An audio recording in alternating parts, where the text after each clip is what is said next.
Bientôt, très bientôt, nous vivrons dans un monde totalement différent de celui où nous vivons aujourd'hui. Cette nouvelle société sera caractérisée par la justice, la joie et la paix. Comme bien d'autres, vous avez sans doute souvent souhaité un changement radical dans les affaires du monde. Vous pouvez oser en rêver et même commencer à vous y préparer. Si vous connaissez déjà la teneur de nos émissions, vous savez qu'elles font souvent état des moments difficiles qui frappent actuellement notre planète et qui continueront de l'affecter durant quelque temps encore. Mais au-delà de ces temps pénibles, il y a une bonne nouvelle, car un monde de paix et de prospérité jamais égalé sera finalement instauré. Plusieurs prophéties l'ont annoncé et la chose est certaine. Nos enfants et nos petits-enfants auront un avenir. Restez à l'écoute.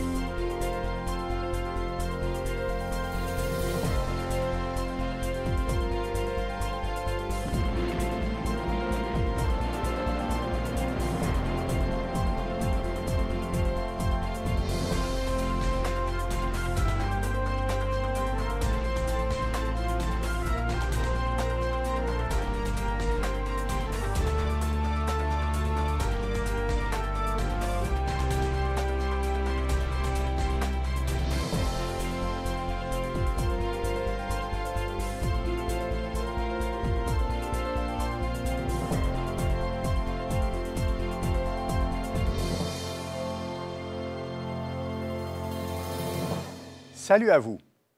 Justice, vérité, calme, loyauté, abondance de nourriture et d'eau propre, santé florissante pour tous, économie prospère, criminalité inexistante. Non, ce n'est pas un rêve. Il s'agit d'une réalité qui approche rapidement. La terre entière connaîtra la paix. La Bible, qui est en fait la parole de Dieu, est formelle à ce sujet. Ce livre est d'ailleurs rempli d'informations précieuses concernant l'avenir des nations et le destin de l'humanité. Il contient d'excellentes nouvelles que nous avons intérêt à bien examiner, car non seulement il y a de l'espoir pour chaque être vivant, mais l'avenir que Dieu nous réserve est beaucoup plus beau que tout ce que nous pourrions imaginer. Au cours de cette émission, nous examinerons certaines des promesses qui nous ont été faites par le Créateur de toutes choses. Nous verrons que Dieu est plein d'amour à notre égard et qu'il a préparé pour ses enfants des choses merveilleuses qui dépassent l'entendement.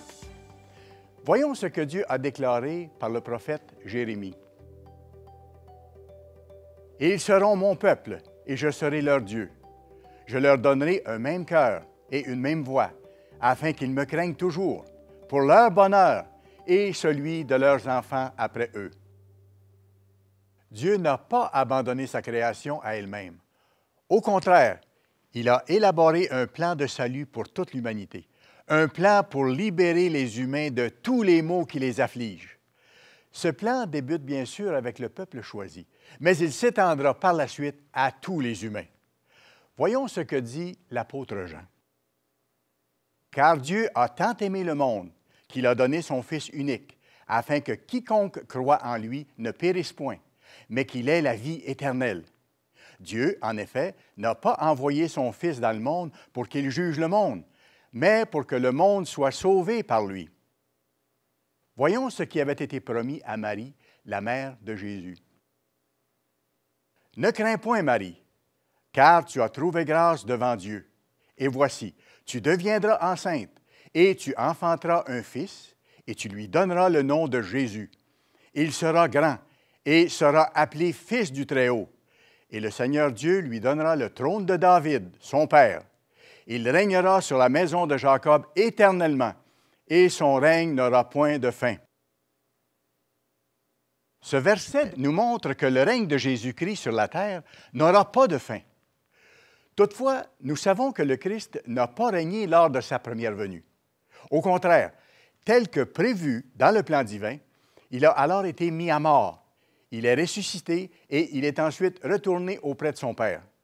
Selon sa promesse, il reviendra bientôt. Cette fois, ce sera pour régner sur la terre, pour établir le royaume de Dieu ici-bas. Tout cela est bien réel. Le Christ va revenir. Le livre de l'Apocalypse décrit d'ailleurs en détail son second avènement. Voyons ce qui est écrit. Le 7e ange sonna de la trompette, et il y eut dans le ciel de fortes voix qui disaient, « Le royaume du monde est remis à notre Seigneur et à son Christ, et il régnera au siècle des siècles. » C'est sur la terre qu'il va bientôt régner, en compagnie de ceux qui choisissent aujourd'hui de vivre selon ses voies. À celui qui vaincra et qui gardera jusqu'à la fin mes œuvres, je donnerai autorité sur les nations. Tous les saints, c'est-à-dire tous ceux qui aujourd'hui observent les commandements de Dieu et laissent le Christ vivre et agir en eux, vont également régner sous la direction du Christ pour établir et diriger son royaume, son gouvernement. Ils contribueront à pacifier la planète, à enseigner les gens et leur apprendre à vivre en paix, car pour l'instant, notre monde ne connaît pas le chemin qui mène à la paix. Le Christ est venu la première fois en tant qu'agneau de Dieu pour payer de sa vie l'amende de nos fautes. À sa deuxième venue, il accomplira une autre étape du plan divin et il attribuera des fonctions gouvernementales à ses fidèles serviteurs. Apocalypse 5 mentionne « Tu es digne de prendre le livre et d'en ouvrir les sceaux, car tu as été immolé et tu as racheté pour Dieu, par ton sang, des hommes de toute tribu, de toute langue, de tout peuple et de toute nation. Tu as fait d'eux un royaume et des sacrificateurs, des enseignants, pour notre Dieu, et ils régneront sur la terre. » Voilà ce qui nous attend. Les véritables saints, les fidèles serviteurs de Dieu, vont régner sur la terre. Ils participeront à la transformation de notre monde en un endroit paisible. Lors de sa première venue, Jésus-Christ prêchait le royaume de Dieu. Ses disciples le croyaient, mais ils pensaient que ce royaume allait être établi à leur époque. Pour leur montrer que les choses allaient se passer un peu différemment, il leur donna une parabole que Luc rapporte en ces termes. Ils écoutaient ces choses, et Jésus ajouta une parabole, parce qu'il était près de Jérusalem et qu'on croyait qu'à l'instant, le royaume de Dieu allait paraître. Il dit donc, « Un homme de haute naissance s'en alla dans un pays lointain pour se faire investir de l'autorité royale et revenir ensuite. Il appela 10 de ses serviteurs, leur donna 10 mines et leur dit, « Faites-les valoir jusqu'à ce que je revienne. » Le Christ devait donc quitter la terre pour un temps, puis revenir attribuer des postes de responsabilité à ses fidèles. Continuons. Lorsqu'il fut de retour, après avoir été investi de l'autorité royale, il fit appeler auprès de lui les serviteurs auxquels il avait donné l'argent afin de connaître comment chacun l'avait fait valoir. Le premier vint et dit, « Seigneur, ta mine a rapporté 10 mines. » Il lui dit, « C'est bien, bon serviteur. Parce que tu as été fidèle en peu de choses, reçois le gouvernement de 10 villes. » Cette parabole montre clairement que la récompense promise sera d'aider le Christ à diriger des villes en y apportant paix, joie et prospérité. Si nous sommes véritablement les serviteurs de Christ, si nous nous appliquons à changer pour vivre selon ses voies, alors nous sommes les saints mentionnés dans les Écritures. Et nous aurons le bonheur d'apporter un grand soulagement et une joie profonde aux habitants de ce monde malade. Nous régnerons avec Jésus-Christ et nous jugerons les gens, car il est écrit, « Ne savez-vous pas que les saints jugeront le monde? Et si c'est par vous que le monde est jugé, êtes-vous indigne de rendre les moindres jugements? Ne savez-vous pas que nous jugerons les anges? Et nous ne jugerions pas, à plus forte raison, les choses de cette vie? » Vous avez bien entendu, Jésus-Christ et ses serviteurs fidèles administreront aussi le règne angélique. Les enfants de Dieu auront alors la nature même de Dieu. Ils seront membres à part entière de la famille divine et ils aideront Jésus à transformer le monde où nous vivons actuellement en un monde idéal. Quel destin formidable! Mais pourquoi les gens ignorent-ils ces choses? Pourquoi la plupart d'entre eux ont-ils été induits en erreur et s'imaginent-ils que la récompense des fidèles consiste à aller flotter au ciel sans rien faire durant toute l'éternité? L'émission va se poursuivre dans quelques instants. Pour en apprendre davantage sur le sujet présenté aujourd'hui, visitez notre site Internet, le www.mondedemain.org. Vous pourrez y lire ou commander la brochure « La Bible, réalité ou fiction ». Cette publication gratuite prouve de manière étonnante que la Bible est véritablement la parole de Dieu. Pour lire, télécharger ou commander un exemplaire gratuit de l'offre d'aujourd'hui, utilisez le code réponse rapide apparaissant à l'écran. Vous pourrez également y lire ou télécharger notre revue « Le monde de demain ». Les villes d'aujourd'hui possèdent toutes des quartiers où abondent la pauvreté, la faim et le désespoir. Mais voyons ce que déclare le prophète Ésaïe au sujet du monde de demain.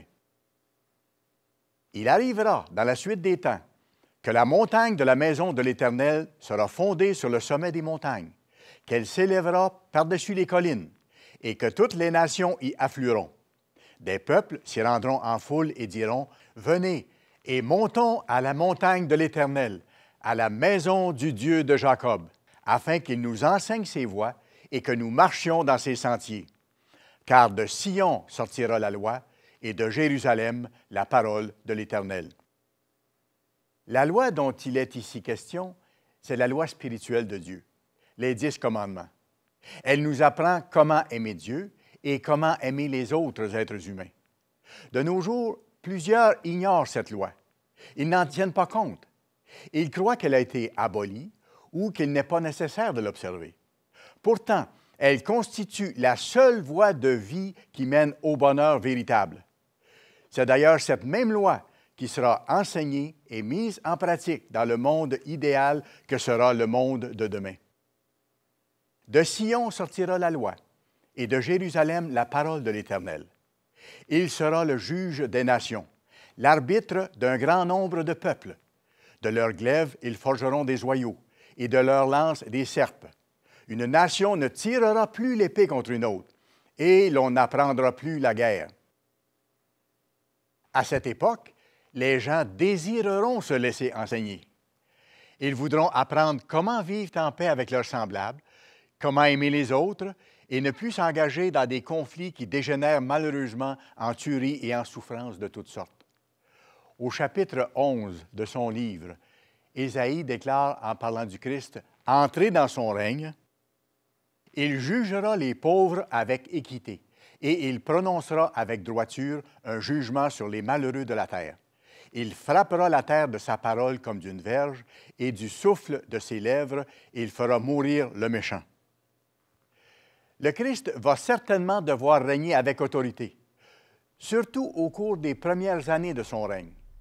Quand on pense à tous les problèmes insolubles qui frappent présentement la planète, quand on pense à la cruauté sans borne de nombreux dictateurs sanguinaires qui multiplient impunément des crimes horribles, il est évident que plusieurs personnes auront besoin d'être traitées avec une grande fermeté avant d'accepter de changer, avant de choisir le chemin de la paix, avant d'apprendre à aimer.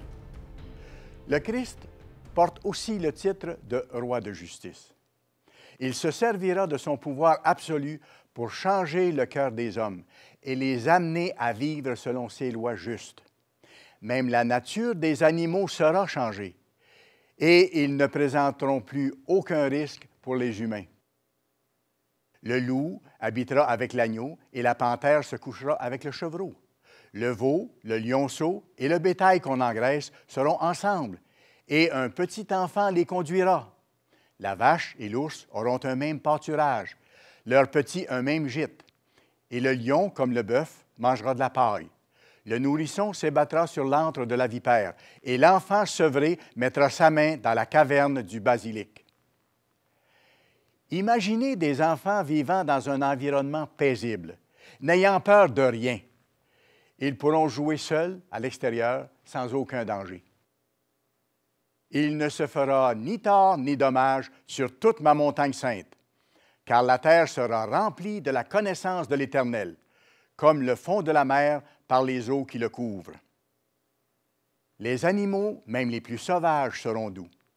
Pouvez-vous imaginer les lions et les tigres, qui sont aujourd'hui dangereux, devenus doux et totalement inoffensifs?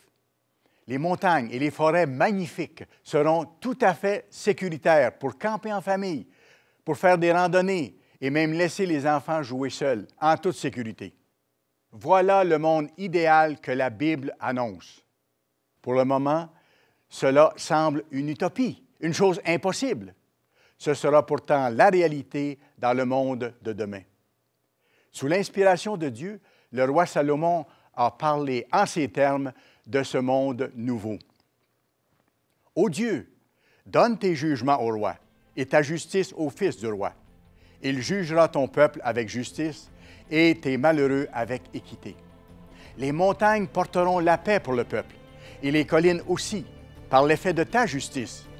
Il fera droit aux malheureux du peuple. Il sauvera les enfants du pauvre, et il écrasera l'oppresseur. » De nos jours, il y a de nombreux oppresseurs sur cette terre. Des gens qui transgressent les lois divines, des dictateurs et des chefs militaires cruels, des seigneurs de guerre, des trafiquants de drogue et même des dirigeants corrompus à la tête de certaines grandes villes, d'entreprises ou institutions, que ce soit au Moyen-Orient, en Afrique, en Amérique ou partout ailleurs. Ces choses vont cesser. Le Dieu Tout-Puissant l'annonce clairement dans les Écritures. Ne me croyez pas sur parole. Vérifiez-le vous-même dans les pages de votre Bible. Il y aura une paix véritable sur toute la terre, et la joie se liera sur tous les visages. En famille ou entre amis, les gens profiteront de belles sorties en nature, car tous seront prospères et vivront dans l'abondance. On te craindra tant que subsistera le soleil, tant que paraîtra la lune, de génération en génération. Il sera comme une pluie qui tombe sur un terrain fauché, comme des ondées qui arrosent la campagne. En ces jours, le juste fleurira, et la paix sera grande, jusqu'à ce qu'il n'y ait plus de lune. Il dominera d'une mer à l'autre et du fleuve aux extrémités de la terre. Osez rêver, car la vie sous le règne du Christ sera vraiment quelque chose de formidable. Le prophète Ésaïe a écrit: « Le désert et le pays aride se réjouiront. La solitude s'égaiera et fleurira comme un narcisse. Elle se couvrira de fleurs et tressaillira de joie, avec chants d'allégresse et cris de triomphe. La gloire du Liban lui sera donnée, la magnificence du Carmel et du Saron. Ils verront la gloire de l'Éternel, la magnificence de notre Dieu. Fortifiez les mains languissantes et affermissez les genoux qui chancellent. Dites à ceux qui ont le cœur troublé: prenez courage, ne craignez point. Voici votre Dieu. » Notez qu'il s'effectuera des guérisons de toutes sortes. Alors s'ouvriront les yeux des aveugles, s'ouvriront les oreilles des sourds. Alors le boiteux sautera comme un cerf et la langue du muet éclatera de joie. L'environnement aussi sera guéri, car des eaux jailliront dans le désert et des ruisseaux dans la solitude. Le mirage se changera en étang et la terre desséchée en source d'eau. Dans le repaire qui servait de gîte aux chacals, croîtront des roseaux et des joncs. Il y aura là un chemin frayé, une route qu'on appellera la voie sainte. Nul impur n'y passera. Elle sera pour eux seuls. Ceux qui la suivront, même les insensés, ne pourront s'égarer. Sur cette route, point de lion. Nulle bête féroce ne la prendra. Nul ne s'y rencontrera. Les délivrés y marcheront. Les rachetés de l'Éternel retourneront. Ils iront à Sion avec chant de triomphe et une joie éternelle couronnera leur tête. L'allégresse et la joie s'approcheront. La douleur et les gémissements s'enfuiront. Dieu nous a créés dans un but merveilleux, celui de participer un jour à la nature divine. Il a un beau projet de famille en ce qui nous concerne. Il a résolu de partager sa vie avec nous après nous avoir rendus parfaits comme il l'est lui-même. Malheureusement, ces choses sont peu enseignées de nos jours. C'est vraiment dommage, parce qu'il s'agit de l'espoir le plus grand et le plus réconfortant que nous puissions avoir. L'émission va se poursuivre dans quelques instants. Pour en apprendre davantage sur le sujet présenté aujourd'hui, visitez notre site Internet, le www.mondedemain.org. Vous pourrez y lire ou commander la brochure « La Bible, réalité ou fiction ». Cette publication gratuite prouve de manière étonnante que la Bible est véritablement la parole de Dieu. Pour lire, télécharger ou commander un exemplaire gratuit de l'offre d'aujourd'hui, utilisez le code réponse rapide apparaissant à l'écran. Vous pourrez également y lire ou télécharger notre revue « Le Monde de demain ». De toute évidence, le monde dans lequel nous vivons présentement est perturbé et gravement malade. Malheureusement, il va connaître encore quelques années de très grandes difficultés avant que le Christ, notre Sauveur, ne revienne sur terre pour délivrer ses habitants et les sortir du pétrin incroyable dans lequel ils se sont embourbés. Le prophète Jérémie, qui a écrit plus de 100 ans après la captivité de l'ancienne nation d'Israël, a annoncé une captivité future pour la nation de Juda et celle d'Israël. Les descendants modernes de ces deux nations habitent de nos jours surtout aux États-Unis, dans les îles britanniques et dans les pays qu'ils avaient autrefois colonisés, dans certains pays du nord de l'Europe et en Israël. Jérémie a écrit ce qui suit. Ce sont ici les paroles que l'Éternel a prononcées sur Israël et sur Juda. Ainsi parle l'Éternel. Nous entendons des cris d'effroi. C'est l'épouvante, ce n'est pas la paix. Informez-vous et regardez si un homme enfante. Pourquoi vois-je tous les hommes les mains sur leurs reins comme une femme en travail? Pourquoi tous les visages sont-ils devenus pâles? Malheur, car ce jour est grand. Il n'y en a point eu de semblable. C'est un temps d'angoisse pour Jacob, mais il en sera délivré. Ce temps d'angoisse pour Jacob, dont le nom fut changé en celui d'Israël, c'est la grande tribulation annoncée. Elle affectera les descendants de Jacob, les nations israélites modernes, à la fin des temps, c'est-à-dire juste avant le retour de Jésus-Christ et l'établissement de son royaume. Il s'agit de la grande détresse dont parle Matthieu. Car alors, la détresse sera si grande qu'il n'y en a point eu de pareil depuis le commencement du monde jusqu'à présent, et qu'il n'y en aura jamais. Et si ces jours n'étaient abrégés, personne ne serait sauvé, n'aurait la vie sauve. Mais à cause des élus, ces jours seront abrégés. Ils seront délivrés. En ce jour-là, dit l'Éternel des armées, je briserai son joug de dessus ton cou. Je romprai tes liens, et des étrangers ne t'assujettiront plus. Ils serviront l'Éternel, leur Dieu, et David, leur roi, que je leur susciterai. Notez que le livre de Jérémie a été écrit 300 ans après la mort de David. Ce qu'il mentionne ici aura donc lieu dans le futur. Le roi David était un fidèle serviteur de Dieu. Comme tous les autres fidèles serviteurs de Dieu qui sont décédés, il ressuscitera au retour du Christ. Il sera ramené à la vie. Il aura alors la même nature que Dieu. En établissant son royaume, le Christ lui confiera à nouveau la royauté sur la nation d'Israël, qui désirera alors obéir de tout cœur aux lois divines. Après cela, les enfants d'Israël reviendront. Ils chercheront l'Éternel, leur Dieu, et David, leur roi, et ils tressailliront à la vue de l'Éternel et de sa bonté dans la suite des temps. Voyons ce que Jérémie écrit concernant les événements futurs durant lesquels tout le cours de l'histoire humaine sera changé définitivement. La colère ardente de l'Éternel ne se calmera pas jusqu'à ce qu'il ait accompli, exécuté les desseins de son cœur. Vous le comprendrez dans la suite des temps. Il ajoute, « En ce temps-là, dit l'Éternel, je serai le Dieu de toutes les familles d'Israël, et ils seront mon peuple. Il a trouvé grâce dans le désert, le peuple de ceux qui ont échappé au glaive. Israël marche vers son lieu de repos. Ils obtiendront la miséricorde de Dieu quand ils se repentiront. C'est pourquoi Jérémie dit encore, « Voici, les jours viennent, dit l'Éternel, où je ferai avec la maison d'Israël et la maison de Juda une alliance nouvelle.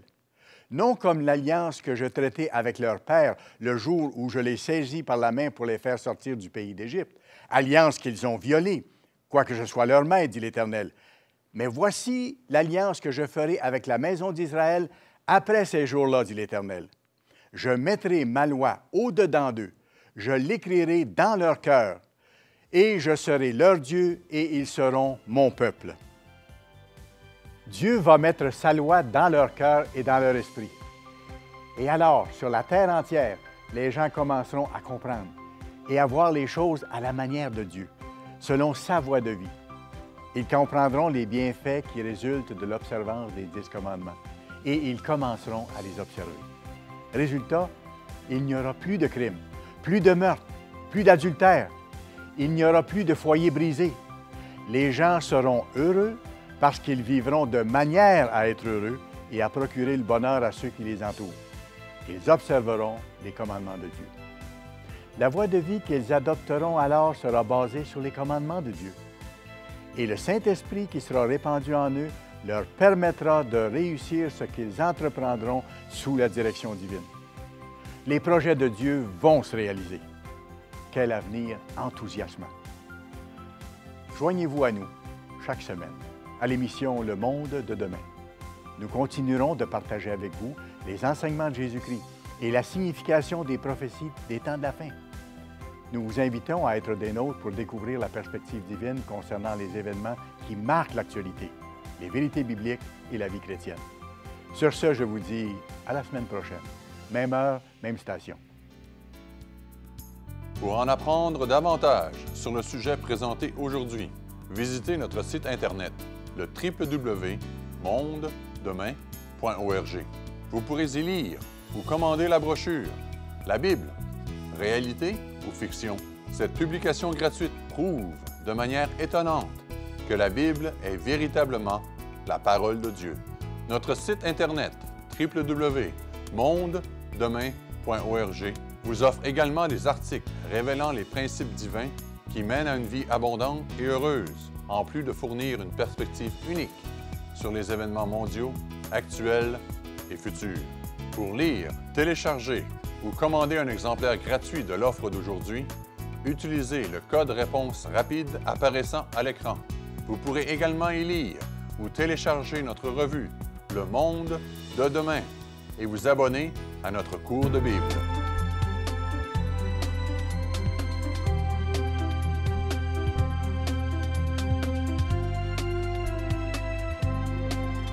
Cette émission est produite par l'Église du Dieu vivant.